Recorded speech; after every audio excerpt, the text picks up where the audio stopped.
Ladies and gentlemen, welcome aboard the Wright Flyer. I'm Randy Wright, and I'll be your captain on this solo flight special edition of our state-of-the-art radio program. Folks, this will be the final boarding call, so if you please, clean your seats, fasten your seatbelts, kick back, relax, and enjoy the show while I go ahead and delve into the pre-flight checklist, as there really is a lot of news and information to get to before I may fully indulge you with your in-flight entertainment. Well, folks, here we are. The day in the aftermath of the electoral process. And there's going to be a lot of people scratching their heads wondering what's going on. Well, a lot of what's happening is we see that the corruption in politics is going to continue unfettered.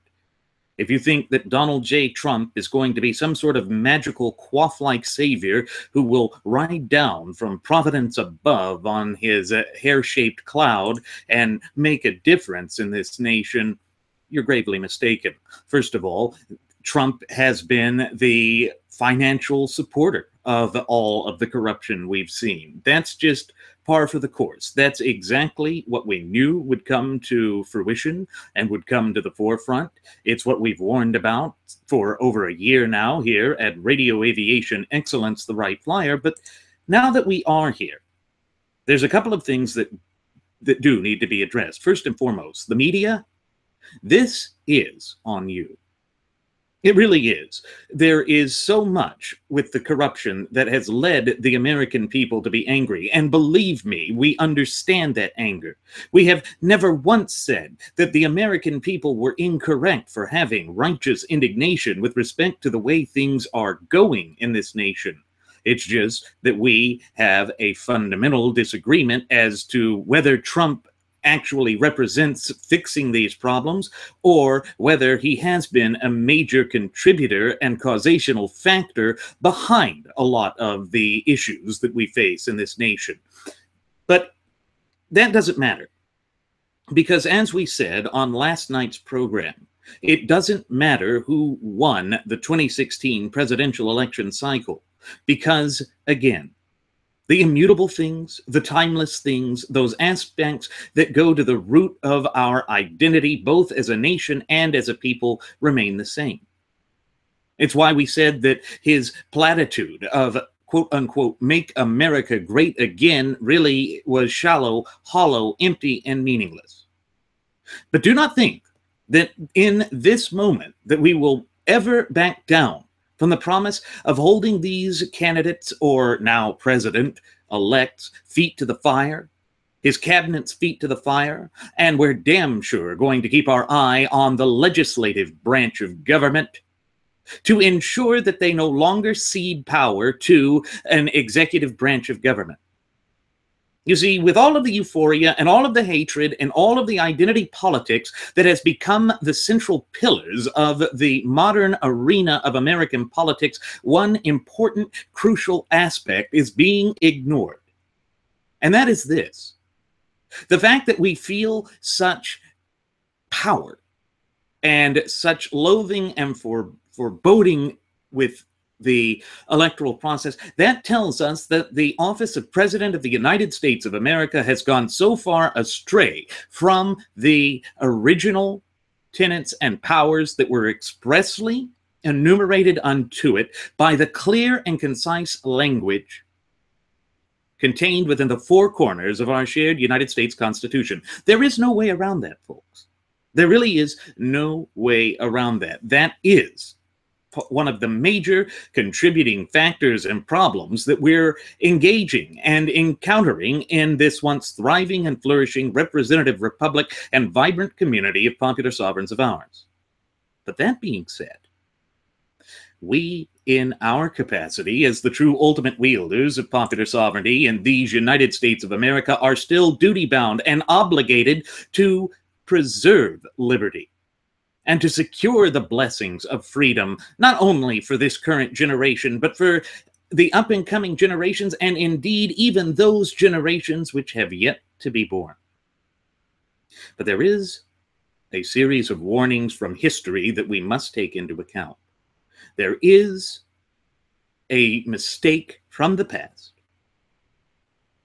that will threaten to repeat itself if we do not learn from it. Because as the old adage goes, those who fail to learn from the mistakes of the past are surely deemed and doomed to repeat history.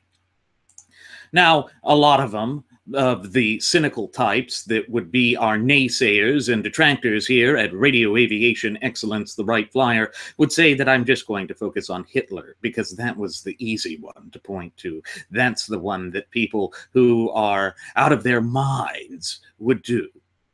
Well, no, it's not Hitler. It's not Joseph Stalin.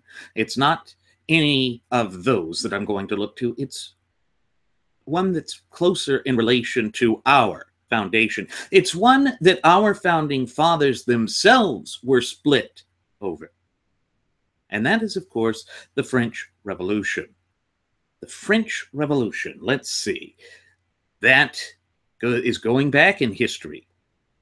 It started with the storming of the Bastille prison in 1789.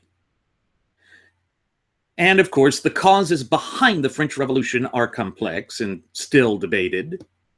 It followed the 7 Years' War, what we know as the French and Indian War here in the United States, in which we were opposed to the French. The French then aided us in our cause of independence after heavy negotiations by Benjamin Franklin and others. And that helped to bankrupt the corrupt French aristocracy that had been an absolutist state. I know that we've discussed on previous episodes of Radio Aviation Excellence, the Wright Flyer, how England had been different than France and the various other monarchical powers in Europe because of the development of the natural law tenets in that muddy field in the summer of 1215 at Runnymede, in which the Great Charter was handed down. Then there were the provisions of Oxford that further limited and constrained the power of the king so that England was not absolutist, but even when it is a king and parliament sharing power, where it is completely centralized, it goes against the natural law tenets that form the bedrock foundation of not only our shared United States Constitution, but also our federalist, limited, representative, republican form of government. Those are facts. Those are indisputable facts that history has shown time and again. And the danger that we face with this ascension of Donald Trump, and I would have said the same thing had it been Hillary Rotten Clinton, is that we will rest on our laurels and we will turn to allow centralization to continue unabated, unfettered, and in fact to accelerate exponentially. And the excuses will continue.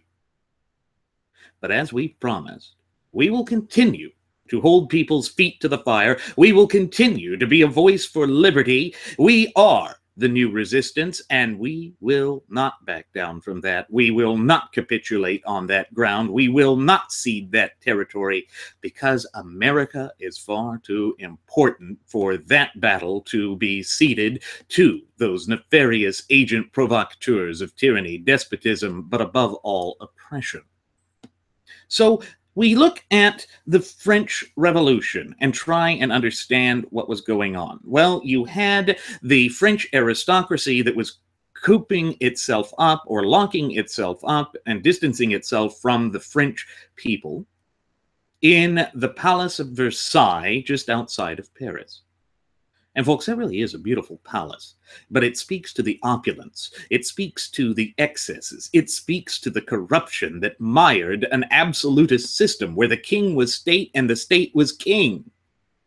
And yes, there is a comparison to be made with the 20th century dictators that arose, like Hitler, like Francisco Franco, like Benito Mussolini, like Joseph Stalin, like Pol Pot, like Ho Chi Minh. Yes, like Mao Zedong. They essentially assumed the mantle of power unto themselves, concentrating it in the figure of a single individual, and that is dangerous. That is diametrically opposed to what we stand for in this once thriving and flourishing representative republic and vibrant community of popular sovereigns of ours. That is one of the truths, one of the self-evident truths about this modern era in which we live that you're not going to hear from the rank and file of the graduates of Pavlov School of Journalism for the salivating mainstream media. You're not going to hear it from the Democrats. You're not going to hear it from Trump. You're not going to hear it from his alleged cabinet that he's coming up with. No. When the system fails, it falls back on the people to be the voice of reason.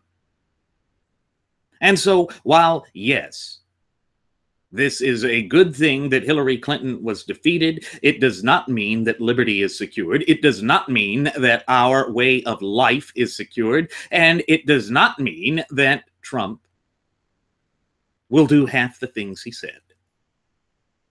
Because he has a tendency of being consistently inconsistent.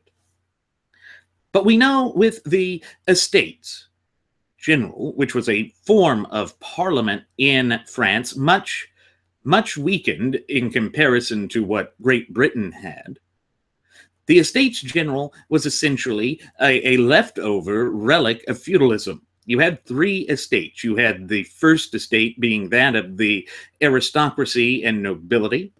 You had the second estate, which was essentially Catholic priests and the clergy, and the third estate was everyone else.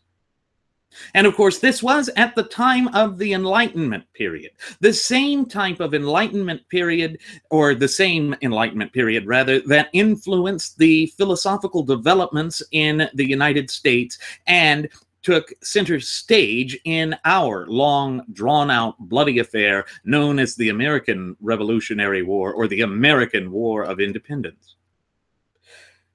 They came together in May of 1789.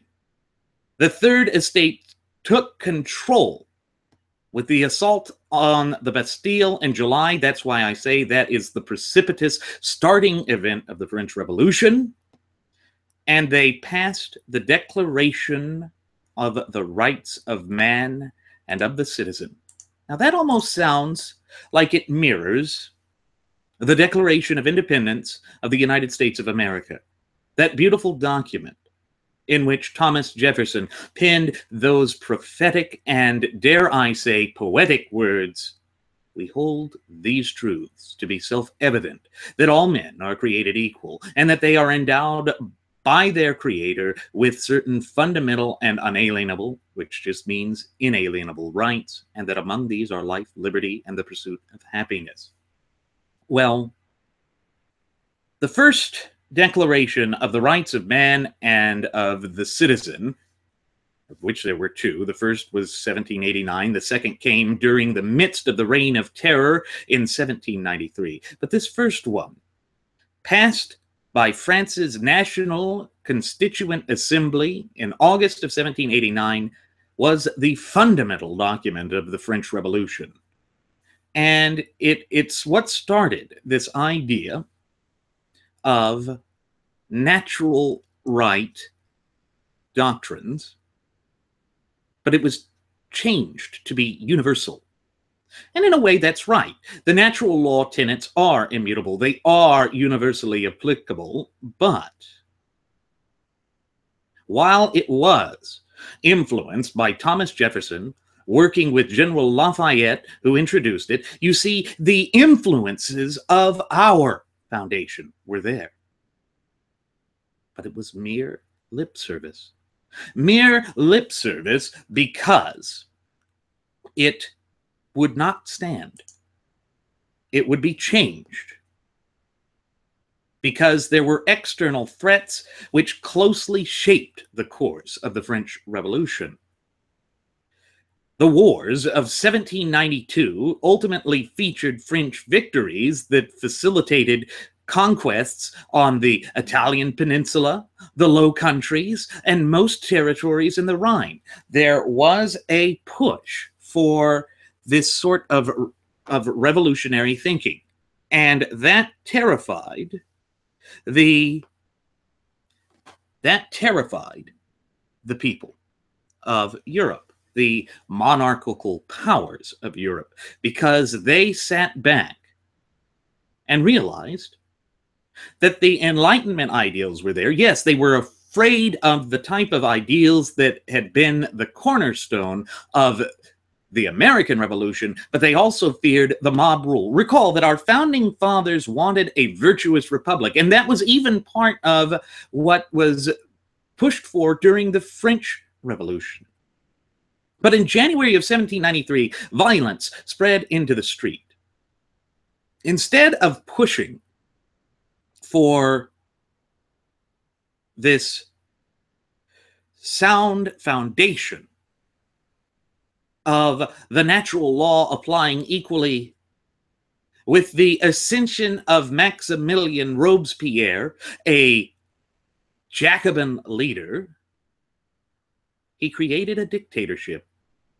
And it was imposed by, and don't you love this, because it certainly fits with all of the type of semantics that we have warned about here at Radio Aviation Excellence, the Wright Flyer, dating back to our premiere episode on September 11th of 2015, the Committee of Public Safety.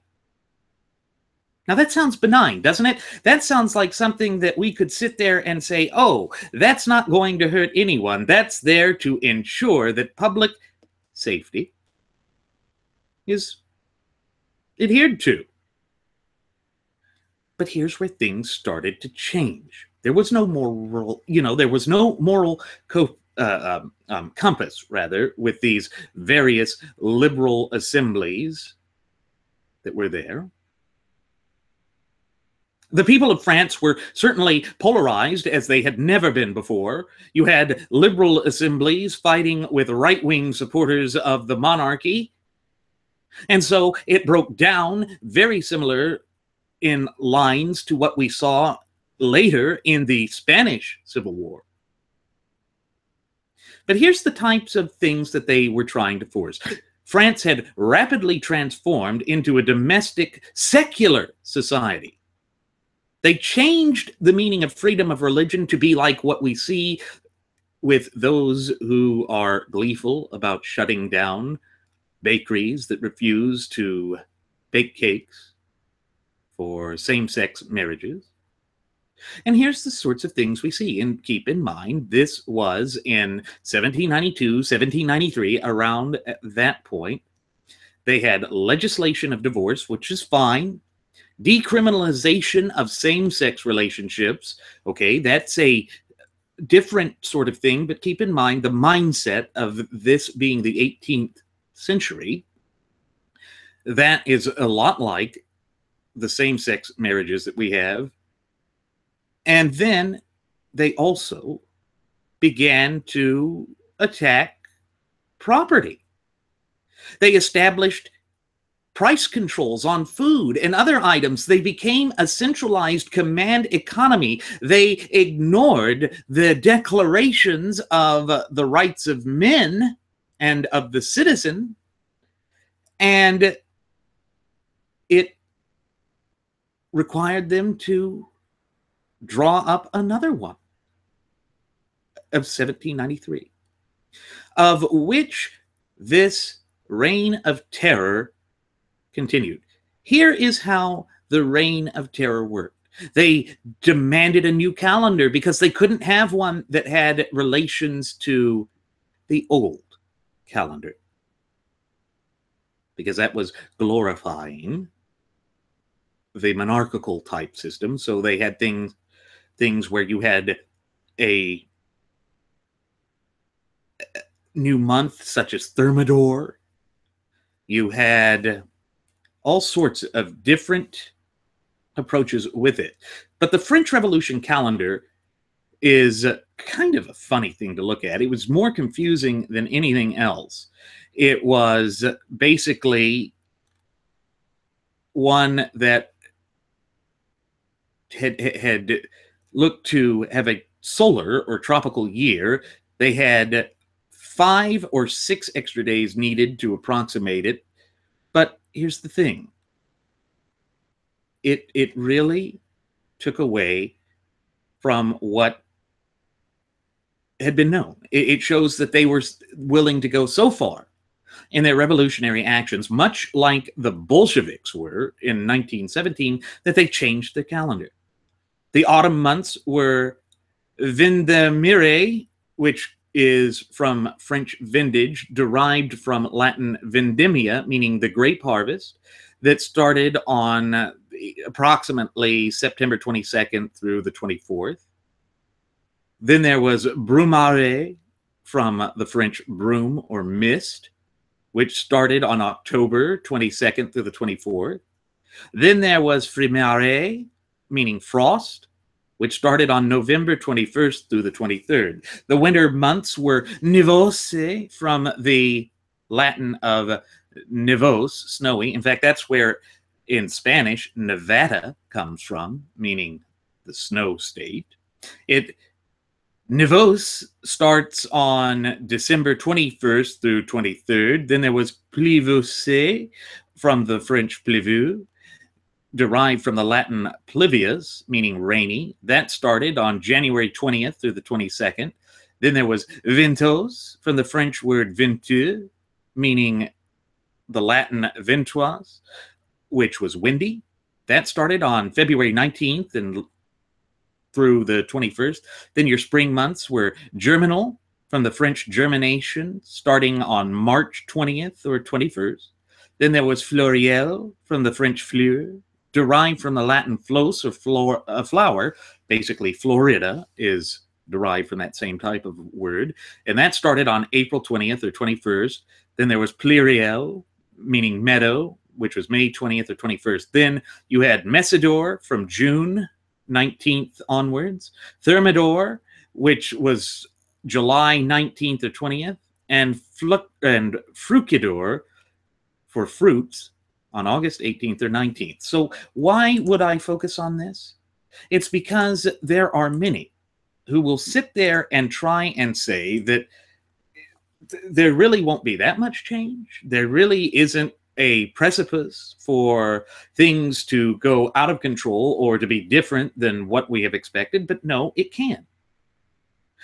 Any event where we do not look upon the proper constraints that have been placed on the government by the supreme law of the land, which pursuant to Article 6, Clause 2 of our shared Constitution, states in no uncertain terms and unequivocally that our Constitution is the supreme law of the land, runs the risk of having something go out of the entire scope of what it was meant to be. And we know throughout it all that in the Reign of Terror, it became so bad that even those who were a part of the revolution, the Jacobins and the sans-culottes, and those who wore, and get ready for a connection here, folks, the revolutionary bonnet of France. Now, what do I mean by that?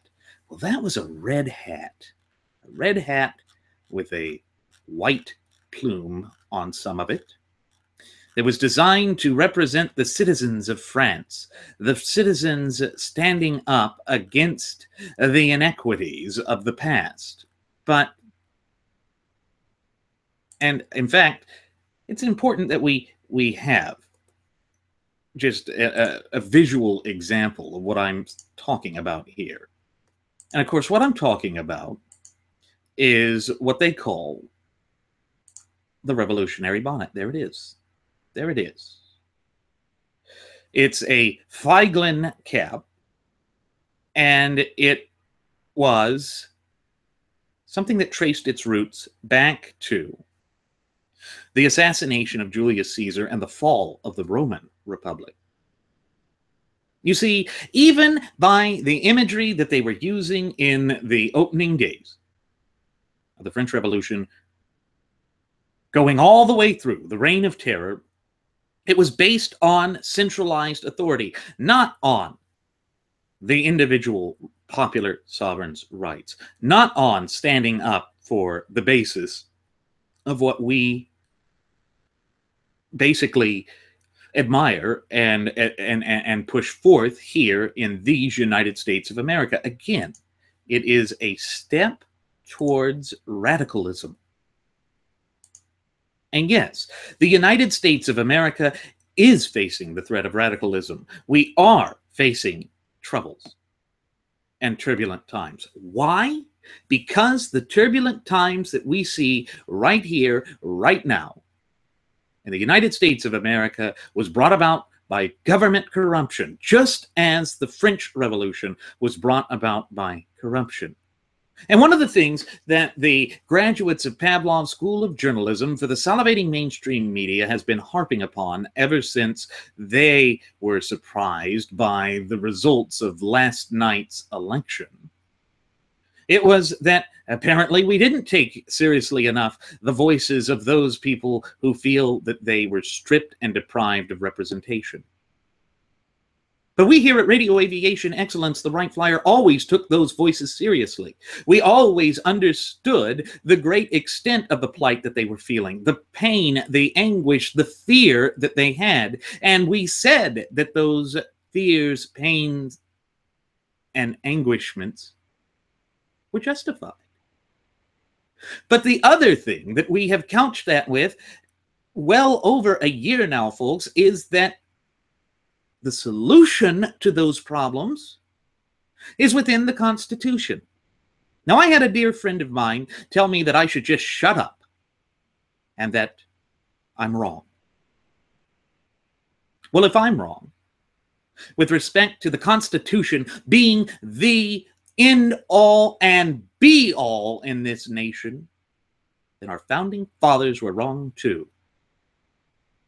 And it is high past time that we, in this nation, begin holding people accountable. Because the way that I see it right now, this light of groupthink that has dominated and been a corner central stone of this entire fiasco that we have gone through over this last year and 2 months or more, does not in and of itself per se show me or convince me that we're going to hold Trump accountable. Now, I'd love to be proved wrong. I'm certainly wrong about him not being able to win the presidency, although it was certainly a lot closer than what the Lion Branch Trumpidians said it would be. And I think a lot of that may have to do with the perceptions of the media, but it's also the anger. That sheer, unadulterated, uninhibited anger. Not based on righteous indignation anymore, because where is the moral compass? We threw that out the window. And while they may claim that ideology is dead, ideology is far from dead. You cannot kill an idea.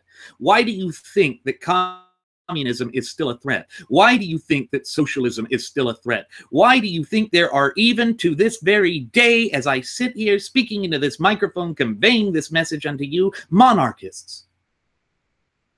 They may not have influence, but they're there. And as Alexis de Tocqueville said, those who push for any flavor, form, or facet of socialism are merely New Age feudalists. And recall that in the French Revolution, the Estates General was a leftover portion of feudalism.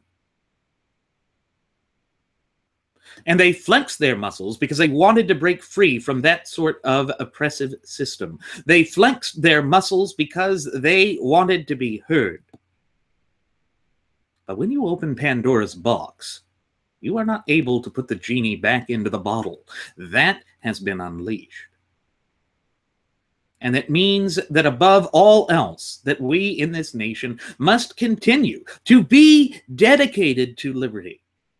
It means that we must continue to fight. It means above all else that we will not be silenced, and we won't be. Because our nation and the republic for which it stands is far too important to simply sweep under the rug, to simply discard for the political expedience of a cult of personality. We have promised to continue to preach the Constitution. We have promised to continue to stand for what is right, and we will not back away from that promise, which is a solemn vow.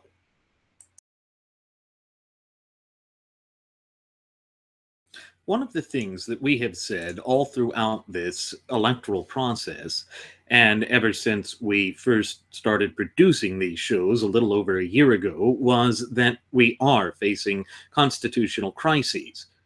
We've certainly faced a plethora of them throughout the disastrous 2 terms of the Barack Hussein Obama regime. But that is another thing we have to keep in mind with respect to this talk of revolutionary fervor that is in the nation. Revolution in and of itself is not a bad thing. The agricultural revolution was great. It allowed people to have a more bountiful harvest, to be able to enjoy the fruits of their labor. The Industrial Revolution certainly brought about the beginnings of modern conveniences that we have continued to enjoy right up to the present day. But revolution can also be negative. When it is a revolution based on sheer, unadulterated, and raw emotionalism, it can be exceedingly dangerous. And again, the thing that we swear allegiance to and loyalty to in this nation, in fact, the only thing that we are called upon in our capacity as American citizens to swear allegiance and loyalty to, is the Constitution. The Constitution is a beautiful document. It is the longest contiguous or uninterrupted running constitutional document in the entire course of human events. And that is not some small thing. And I know that I have reiterated that, and that my first officer, Jeremy Grapington, has reiterated that, and our first Air Marshal, Mr. Nelson Ward, has reiterated that on previous episodes of Radio Aviation Excellence, the Wright Flyer, and it is such an important aspect that is ignored. It was ignored by Trump. It's been ignored by the graduates of Pavlov School of Journalism for the salivating mainstream media. It is now ignored by those within the Republican Party itself. It's not about party politics. It's not about identity politics, although identity politics led us to this untenable situation that we find ourselves in right now. And folks, that really does not show signs of improving at any time in the foreseeable future. It is going to be doubled down. But going back to the French Revolution, there was a period known as the constitutional crisis. And it was the precipitous thing that started the Reign of Terror. And it happened on August 10th during the French Revolution, with the start of the killings. And then by September, it was known as massacres, as they brought out the National Rager, which was designed by Dr. Guillotine, in which they would behead anyone who disagreed with the line of the that Committee of National Safety. And it would lead to further destabilization of the French Republic. And it was funny, the line that they would chant was death to the aristos, meaning death to the aristocrats, long live the republic, to where the republic had become an amorphous shadow of what a true, virtuous, and federalist republic would be. The French Republic was not federalist. It was parliamentarian in nature. It was centralized in nature. But on the night of August 10th, 1792, the insurgents of the popular militias that had helped spring the revolution, that were the ones that had stormed the Bastille originally, supported by the revolutionary Paris Commune, now commune, interesting, collective, in other words, they assailed the Tuileries Palace and massacred the Swiss guards who were assigned the duty of protecting the king. The royal family became prisoners, and a rump session of the Legislative Assembly suspended the monarchy. Rump session. We heard that during the English Civil War. What is a rump session? Well, a rump legislature is a legislature formed of part, usually a minority, of the legislators originally elected or appointed to office. Now, you know that we have mentioned on previous episodes of Radio Aviation Excellence, the Wright Flyer, the dangers of a tyranny of the minority. And that when you have a constitutionally endowed federalist representative republic like what we have in the United States of America, it was designed to protect against such tyrannies. It's why it is so wrong to proclaim that the United States of America is a democracy. And recall that Benjamin Franklin had defined democracy as a sheep and two wolves voting for what's for dinner. Well, there's a tyranny of a majority. But in the case of the French Revolution, you had a sheep go forth through duress of arms to deny that wolves could ever have dinner. And so you had a small group forcing their legislative will without actually representing the people. You see, that is what gets lost in the foray. That is what people seemingly forget is an aspect of these sorts of dangerous activities, these sorts of dangerous developments. They forget that the people, the very thing that the government is supposed to represent, gets lost in the foray, gets ignored, gets swept by the wayside, and a tyranny literally comes in and dominates the political process and begins a reign of terror. That is what we're facing. And after that legislative assembly, that rump session of the French assembly, suspended the monarchy, little more than a third of the deputies were present. So they ignored the rules that were in place. Trump has already said that he would continue to rule through executive fiat as Barack Hussein Obama has done, abusing the executive power of the highest office of the executive. Almost all of the ones who were there were Jacobins. And you know, that's very similar to what the Democrats did under Barack Hussein Obama with cramming the alleged or so-called Patient Protection and Affordable Care Act down our throats. Rules and the proper limitations and constraints on government were ignored then, and we have a promised continuation of that. We have a promised continuation of further distancing and divorcing ourselves from the supreme law of the land, which is none other than our shared United States Constitution, which means that we will continue to encounter these problems, and that these problems will be unfettered and worse than they were before. And so, this continued. What remained of a national government depended on the support of the insurrectionary commune. Enemy troops, of course, from outside the commune looked for potential traitors in Paris. The commune sent gangs of National Guardsmen and Führers into the prisons to kill 10 or more victims, mostly non-juring priests. So there was a war on morality, a war of ugliness, a war of bitterness, of raw emotionalism spiraling out of control.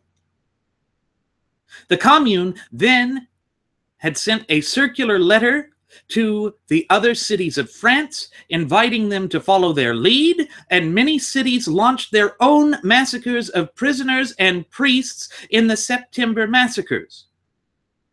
The Assembly offered only feeble resistance because, again, those who had pushed for it had allowed the consolidation of power and had allowed raw emotionalism to sweep across the land, and the radicals had established a tyranny of the minority, claiming that their point of view had been ignored. They wanted it, and they wanted it then. That is what the dangers of raw emotionalism can bring about in a society. When it is unchecked, when it is unfettered, it becomes manipulated.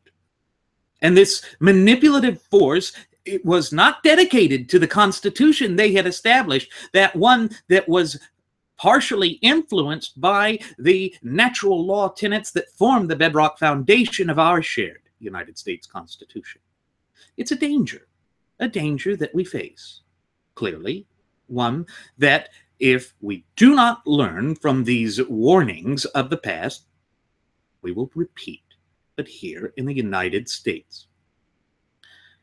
In October, there was a counterattack accusing the instigators, especially their leader, Marat, of being terrorists. Now, if that language sounds familiar, it's because we've already heard the current Secretary of Homeland Security, Johnson, along with Austin Mayor Salazar, claim that those who are constitutional compositionists are domestic terrorists.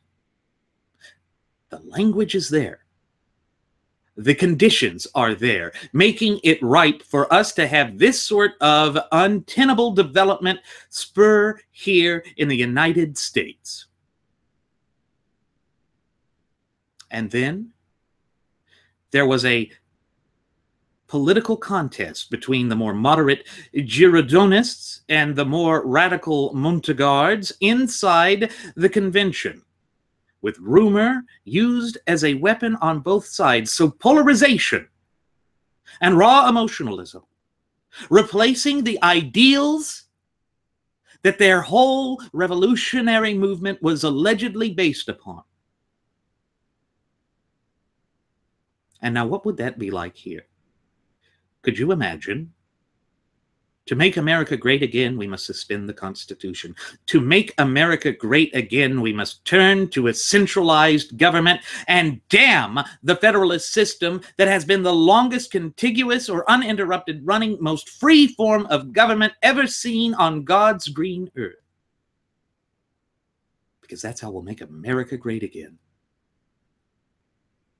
It's there, folks. It's there. The warning loomings of history, the looming warnings of history are there and cannot be ignored. That's why we here at Radio Aviation Excellence, the Wright Flyer, will not back down from conveying this message. We seek to empower the true ultimate wielders of popular sovereignty in this once thriving and flourishing representative republic of ours, we the people. We must foster that fluent and working knowledge and understanding of our shared United States Constitution.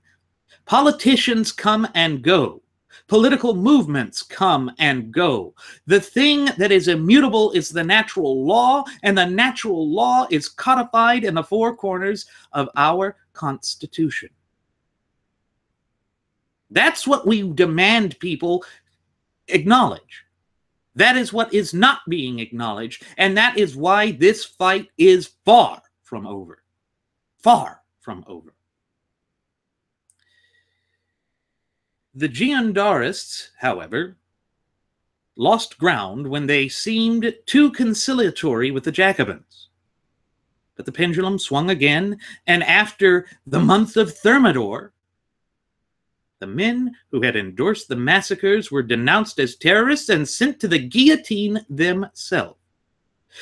This allowed chaos to persist until a convention elected by universal male suffrage and charged with writing a new constitution, met on September 20th, 1792. This was the Reign of Terror. And that constitution and that assembly became the new de facto government of France. The next day, it abolished the monarchy and declared a republic. But it was a republic in name only. Then, on September 22nd, 1792, the first morning of the new republic, there was a retroactively adopted beginning of year one of the French Republic calendar. So they got rid of the religious calendar, the Gregorian calendar that we've had, and created this new fluff. Why? Because they had to turn their movement into a religion. They had to create their own sort of morality. That's a danger. It's a danger that we face in this nation because we are ignoring morality in this nation. Moral relativism was preached by those who acknowledged that, yes, Trump did some abhorrent things. Trump advocated all of these positions, but we don't care. Yeah, but Trump. And they used fear-mongering to secure their position. And while they may clamor in a unison form of a din to tell us that we should shut up or be crushed, they don't realize the true spirit of the American people. That spirit and that yearning for liberty and our constitutionally endowed Federalist Representative Republic will not be snuffed out. We are cognizant of the fears, trepidations, and pain that has been felt by the American electorate. We consider them our fellow countrymen and women. But we must be a voice of reason. We must be a people that are based on logic, reason, and the fundamental tenets and pillars of our society. And one of the things that we need to recall is just how violent the French Revolution was. There were paintings and great images depicting the violence that existed. There were these attempts to essentially redefine society, and not in a good way. And that painting right there shows the September massacres. Blood on the street, chaos, destruction, anarchy, and all of these forces of instability and of fear and hatred. That was what was dominating in France. That is what the warnings of history are telling us to be aware of. That is what we cannot ignore. And remember that Maximilien Robespierre was one of the ones that led this.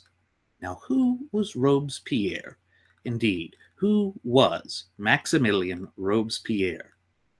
Well, he was an attorney, a lawyer, who had been a voice for those who felt that they did not have a voice in the revolution, or not even in the revolution, just in the entire French system of polity. He had originally been a man who went forth and proclaimed that he was against capital punishment because of the way that the monarchy had essentially abused their legislative power and authority. But when he saw that his pessimism and that his paranoia would control, he enthusiastically embraced capital punishment. He was considered a very liberal type of person, one that was a true adherent of supposedly the ideas of the Enlightenment period. Maximilien Francois-Marie Isidore de Robespierre was born on May 6th of 1758 in Arras, Artois, France. And he was killed at the age of 36 on July 28, 1794, by the Place de la Révolution in Paris, France. He was a Jacobin, and then he became part of the so-called Mountain Party. Well, his early politics had been the greatest influence on his political ideas. He was a follower of Jean-Jacques Rousseau, and he had a conception of revolutionary virtue. And his program for constructing political sovereignty out of direct democracy came from Rousseau. Direct democracy. Remember, the very thing that Franklin had defined as a sheep and two wolves voting for what's for dinner. And so what may seem like a semantic disagreement or a small disagreement spread out to lead to destabilization and to widespread anarchy, chaos, and terror. Again, it is but one facet, one way of approach, one way of looking at things that spiraled out of control. And again, what we call upon the American people in their capacity as the true ultimate wielders of popular sovereignty in these United States of America to do is to pause and to allow there to be a return to reason. Robespierre had joined the Jacobin Club, and in February of 1792, Jacques-Pierre Bissot, one of the leaders of the Girondeurist party in the Legislative Assembly, urged that France should declare war against Austria. So they led to war.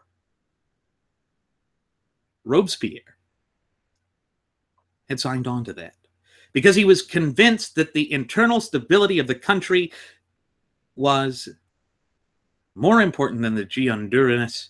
So he joined at first, but then backed away, changed his mind, called it unjust tyranny. Again, another man whose ego allowed him to grip the reins of power, a man who assumed consistently inconsistent positions, gripped power. With the National Convention, he turned the accusations of him being power hungry against his accusers. And that's exactly what we face here. It's what we face in this nation if we are not careful. And one of his most famous quotes from 1794 was, "To punish the oppressors of humanity is clemency. To forgive them is barbarity." Now, a man who mercilessly attacks those who disagree with him and continues to advocate for violence, anarchy, and instability simply because someone disagrees with him is a dangerous force. Maximilien Robespierre was a dictator of the worst type, of the worst sort. And there was a reaction to Robespierre. One of the most indelible, long-lasting images of the French Revolution was this of Robespierre stepping on the constitutions and the declarations of the rights of man and of citizen, dropping the blade of the guillotine onto the body politique of France, and behind him the legacy of tyranny, despotism, and control. Because as you can see, there are all of those guillotines in the background. Now, what does that mean? What did that image mean? Why did that sum up the revolutionary fervor that had gripped the hearts, souls, and minds of the then elite of France? Because if you recall, they went from being the peasants' estate, the third estate, that remnant of feudalism, to then creating a truly elitist club unto themselves. That's populism, folks. That is populism. Populism is dangerous. Populism threatens to destroy freedom. It allows there to be a push for a new type of religion, a cult of personality. And here it goes again, because Robespierre created something known as the cult of the supreme being. His desire for revolutionary change was not limited to the political realm. Neither is Trump's. He opposed the power of the Catholic Church and the Pope, and especially was opposed to its celibacy policies. So he created a social contract. You know, our Constitution is a social contract, but one based on natural law. This one wasn't. A nationwide festival of the Supreme Being was held on June 8th, which was also the Christian holiday of Pentecost. So he was trying to basically rewrite the moral code of France. They had the Champ de Mars, which was renamed the Champ de la Réunion, or the Field of Reunion, for that day where it was held. And it was in honor of the Champ de Mars massacre, where the Republicans first rallied against the power of the crown. Now that's a lot like how Hitler would use the beer hall putsch in Munich to try and create a conciliatory or unifying message for the new Third Reich.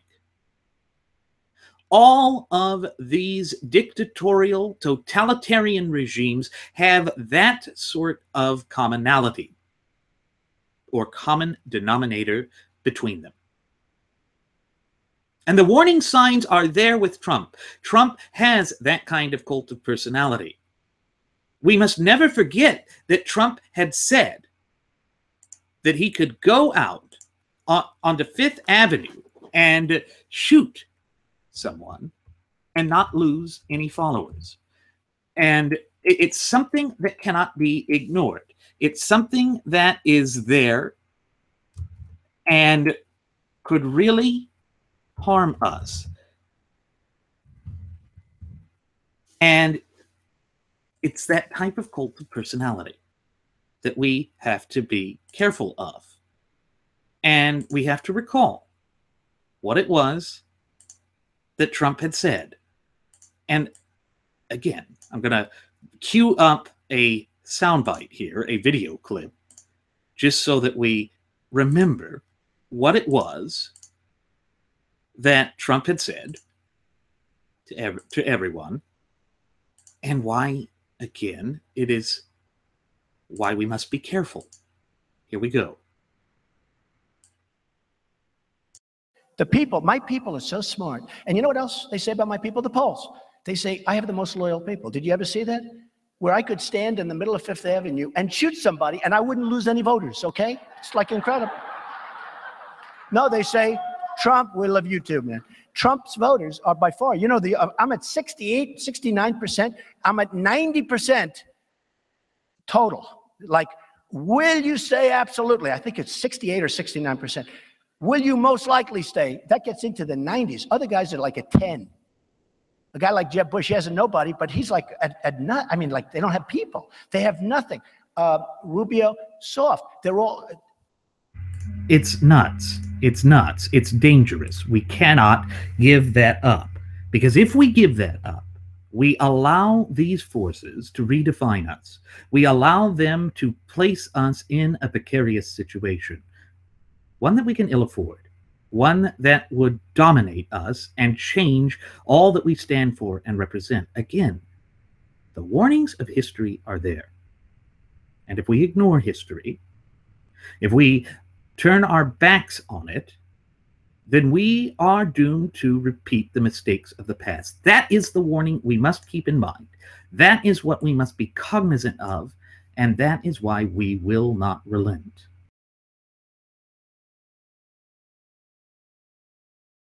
So we've discussed the ascension of Maximilien Robespierre and the descension of France, or rather the descent of France into revolutionary anarchy and chaos. It's the inevitable natural flow of events when raw emotionalism is allowed to control everything, and where people attach their own value and self-being and self-worth onto a particular person. That is essentially your cult of personality, and that is a danger that we face with Trump. And recall that we had always mocked the followers of Obama as being ones who would forgive him for anything and allow a cult of personality to essentially become the radical new norm of the American system of polity. But who would have ever dreamed that it would be alleged conservatives, those who had proclaimed to stand for the Constitution and who were advocating for conservatism, people like Sean Hannity, who would be the biggest sellouts and would embrace this sort of characteristic that they mercilessly mocked during 2008 and to a lesser extent in 2012. We are fortunate that we maintained control of the legislative branch of government. There's something to keep in mind with that as well. With this new quote-unquote mandate, which I do not believe it was a mandate, with as close as that election was, the gutless opposition party, or GOP, is going to rubber stamp anything and everything that Trump puts before them. And we know that Trump supported the anti-constitutional no-fly list thing. No fly, no buy, and if you mention due process, we cry.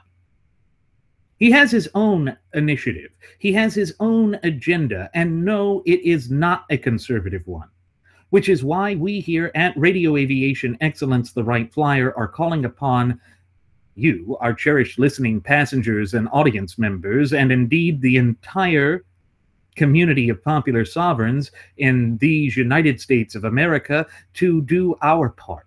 To do the part that is laid out and established for us by the clear and concise language of our shared United States Constitution of holding the government accountable. Because if you recall, one of the things that is the central focus of the First Amendment, besides freedom of religion and the free exercise of religion and freedom of expression, is the freedom of the people, who are the very ones who came together to establish this government, to petition their government for a redress of grievances.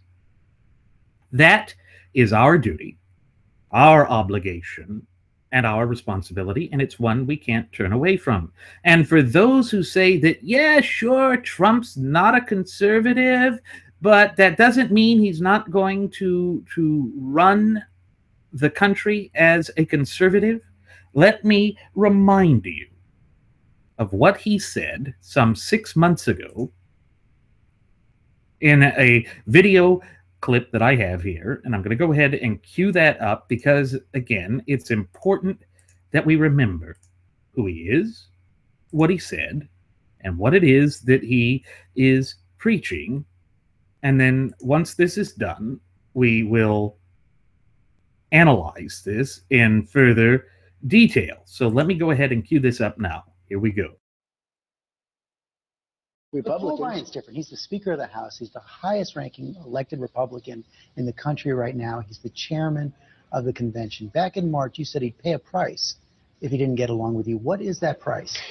Well, we're going to see what happens. He wants to meet. He'd like to meet. And I think we're meeting on Thursday. And we'll just see what happens. It's just more drama. But I think it's a mistake not to do this. We want to bring the party together.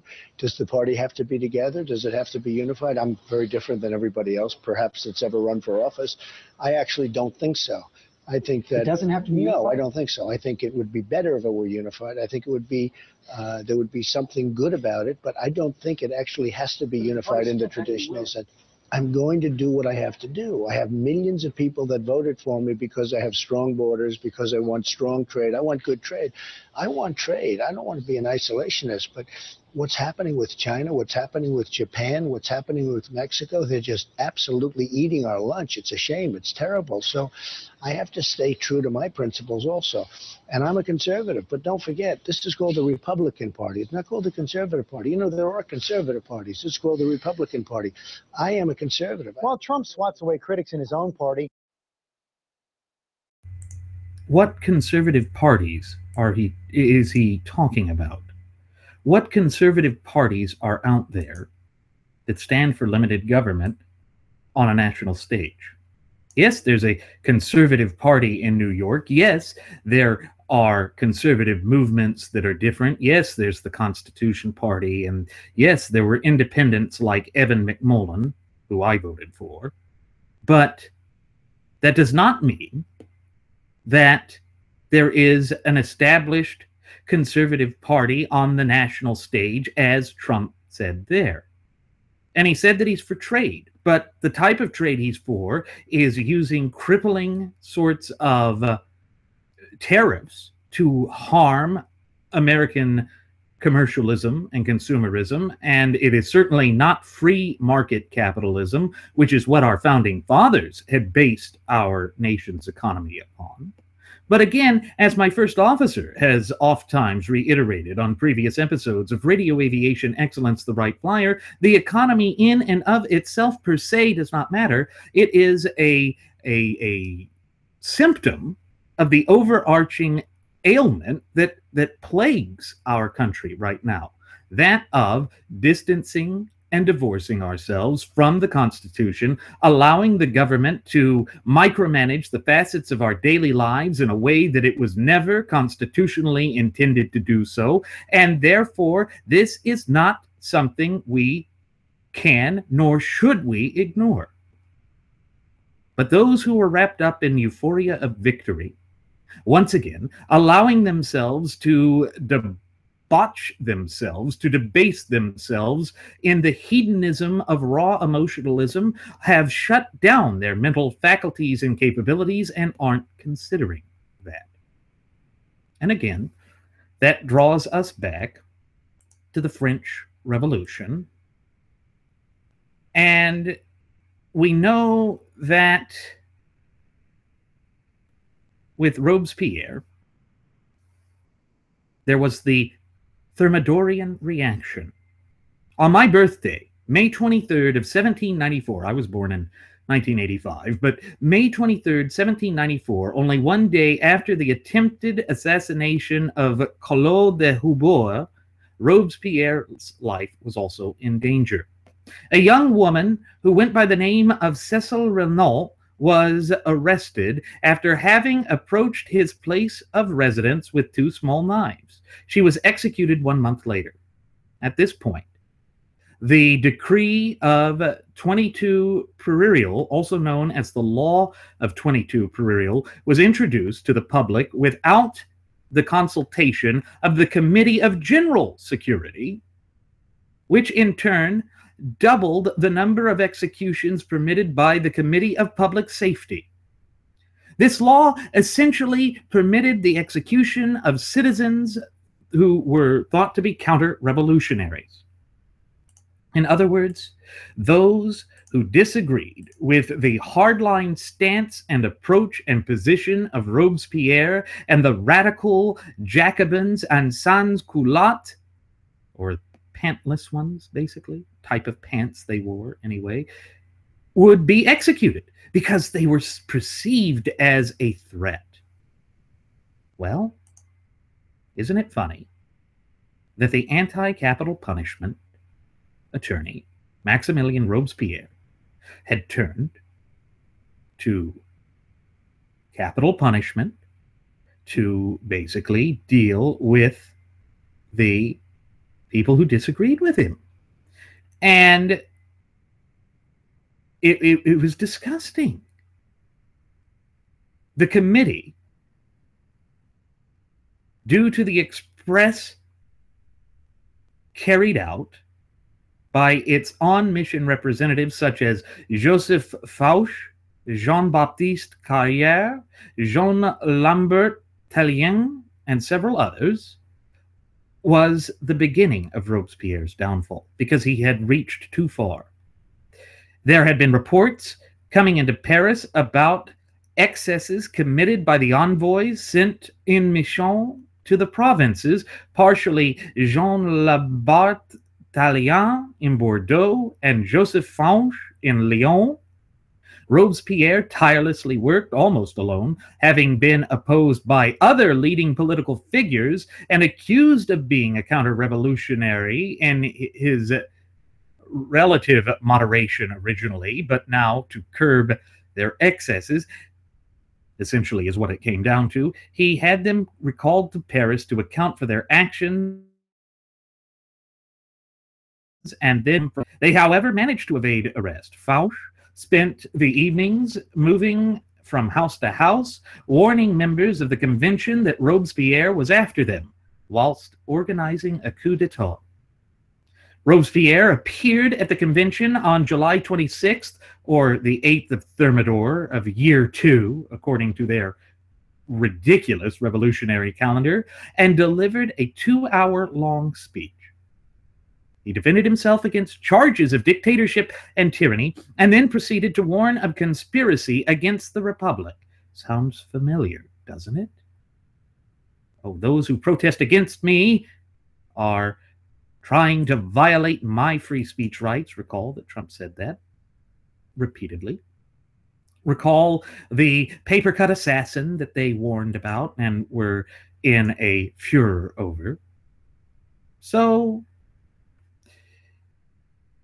he then railed against the bloody excesses he had observed during the terror. He also implied that members of the convention were part of this so-called conspiracy, a conspiracy theory, of course, though when pressed, he refused to provide any names. The speech, however, alarmed members, particularly given Fauch's warnings. These members, who felt that Robespierre was alluding to them, tried to prevent the speech from being printed, and a bitter debate ensued until Barrière forced an end to it. Later that evening, Robespierre delivered the same speech again at the Jacobin Club, where it was very well received.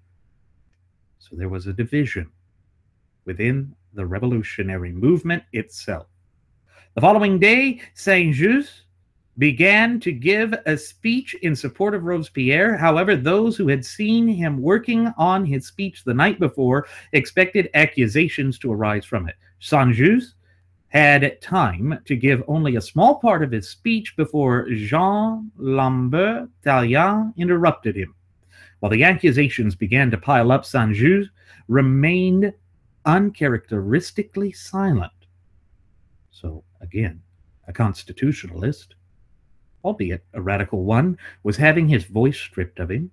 Robespierre then attempted to secure the tribune to speak, but his voice was shouted down. Robespierre soon found himself at a loss for words after one deputy called for his arrest. Another deputy, Marc Guillaume Alexis Vadier, gave a mocking impression of him. When one deputy raised Robespierre's inability to say anything in response, the man shouted, "The blood of Danton chokes him." Now, Danton was one of the first revolutionaries, a free speech advocate, though disregarded by the Jacobin Club. Robespierre finally regained his voice to reply with one recorded statement of the morning, demanding to know why he was now being blamed for another man's death. And it was as follows, quote, "Is it Danton you regret? Cowards, why didn't you defend him?" So again, it comes back to a push to basically deflect the charges that were against him and were rightful and righteous charges, due to the excess and violence that his centralized committee allowed. He was arrested on the next day. The convention responded by ordering troops of its own under Barras to be called out once Augustin Cohauten, Saint-Just, and Francois Honnier and Lebeau had been ordering the arrest of Robespierre. Troops from the Commune under General Conifial arrived to free the prisoners and then marched against the convention itself. A military junta had essentially been brought up. Robespierre, being just frightened out of his mind about this, attempted to kill himself with a pistol, but managed only to shatter his lower jaw, although some eyewitnesses claimed Robespierre was shot by his friend Charles-André Merda. But there is a painting of this famous moment that symbolizes just how violent and how reactionary the revolution had become. And it shows just exactly what was happening. And of course, it took the view that it was that friend of his that had essentially shot Robespierre. But you see, violence, anarchy, chaos, terror, those became the hallmarks of the French Revolution, particularly under the tutelage of Maximilien Robespierre. And we can't ignore that. We can't ignore how that had basically taken full control of the entire narrative. No longer was it one about freedom and liberty and egalitarianism. No, it was about his cult of personality. On July 28, 1794, in the afternoon, Robespierre was guillotined without trial in the Place de la Révolution. His brother Augustin, Contant, Saint-Just, Honnier, and 12 others who were followers of him, among them the cobbler Anton Simon, the jailers of Louis Charles Dauphin of France, the Dauphin, the prince, were also executed. When clearing Robespierre's neck, the executioner tore off the bandage that was holding his shattered jaw in place, causing Robespierre to produce an agonized scream until the blade silenced him. Barbarism, folks. Barbarism became the hallmark, the lasting and indelible image of the French Revolution. It is something that cannot be ignored. It was something that was there, clear as day, for everyone to see, and if we are not careful, the same could happen in this beloved, constitutionally endowed Federalist Representative Republic of ours. And that's the last thing we want. It is the last thing we want, to see that great birthright that we, in our capacity as American citizens, enjoy, be squandered, to be thrown by the wayside and discarded to the rubbish bin of history, all for political expedience, all for a cult of personality. That is not who we are, either as a nation or as a people, but it is the danger and the very harsh reality that we could face if we do not take pause to reflect upon where we are headed as a nation. And that is a danger, a real danger, one that shows no signs of dissipating. It is a very real threat that we face. And the French Revolution had caused intrigue and radicalism. It had caused the sorts of dangers that created instability that would be felt throughout France for generations. And unfortunately, it had noble causes in the beginning, but it went away from that. But in the United States, the French Revolution had some deeply polarizing effects with our system of polity. And it was this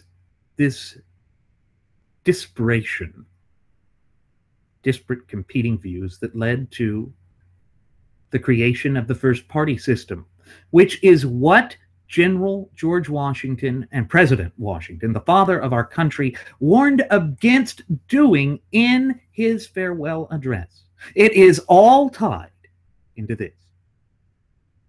And we see the direct dangers that result from this. We see just how much this threatens the sanctity and the viability and the vitality of our representative Republican form of government as defined and mandated by that beautiful document, the supreme law of this land, our shared United States Constitution.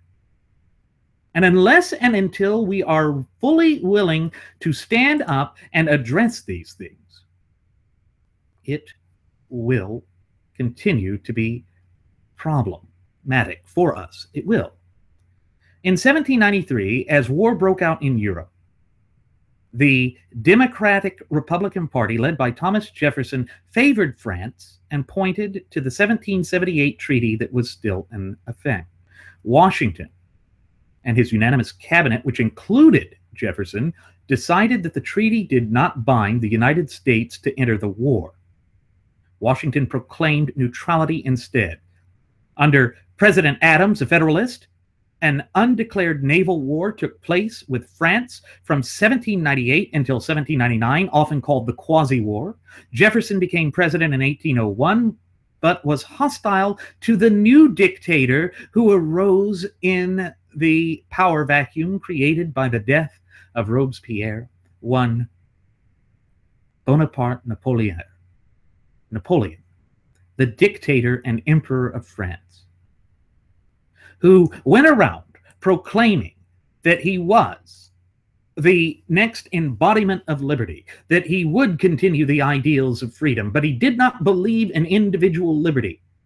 Again, when you lose sight of a moral compass, of those immutable truths, those natural law tenets that form the bedrock foundation of our Constitution and our cherished republic, you encounter these sorts of dangers. And yes, it did have a disparate impact on the United States. But not just the United States, Western culture and civilization as well. It was the beginning of modern politics as we know it. It was the beginning of radicalism, but it also showed that we face the dangers of radicalism leading to death and destruction, leading to unintended consequences, leading to the bitterness that has essentially gripped us throughout this 2016 election cycle, one that seems to continue to be a major problem. And we do know that it led to a global conflict. The Napoleonic Wars were a time of great upheaval in Europe. It was a time of great stress on Western culture, civilization, and philosophy. It was a time of terror. And it found its roots in the French Revolution, a period of raw emotionalism, a period of great distress, a period in which people sold their principles for political expedience, for paranoia, and for a cult of personality. First, the cult of personality of Maximilien Robespierre, but then ultimately the cult of personality of Napoleon Bonaparte. Those things cannot be ignored. It explains how a dream of liberty, a dream of freedom, a dream of empowering people can turn into a nightmare with the snap of a finger. And again, those who fail to acknowledge these warning signs from history are doomed to repeat the mistakes of the past. And I don't want to see that come to fruition in the United States. And I would love to be wrong on the gut feeling that I have about this, but I rarely am. Not that I'm tooting my own horn here, folks. It's just that history is a mirror. The conditions of humanity, the course of human conditions, does not change that much. We have the same wants. We have the same desires. We have the same hopes, dreams, and future aspirations. We have a self-interest. Self-preservation is important, yes. But recall that the United States of America is greater than the sum of its parts. The whole is greater than the sum of its parts, and that requires an acknowledgement of why it is that we declared neutrality during the French Revolution. George Washington was right, because if we had been entangled with that, it would have threatened to destroy our representative Republican form of government. So while it started with the noble ideals that encompass what the United States of America is all the way to this day, some 235 plus years after the fact of our foundation as a nation, it can be tarnished. It can fall by the wayside. And it's as Reagan did say once, that liberty is only ever one generation away from extinction. In the past, that meant we just had to be concerned with the Democrat Party.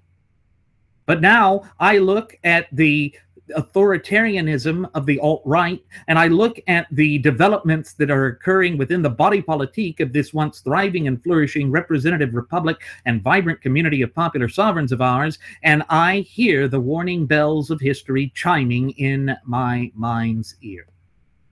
Because it's there. It is waiting to be unleashed, and we must hold everyone accountable. Look, we were wrong in our prediction about Trump not being able to win.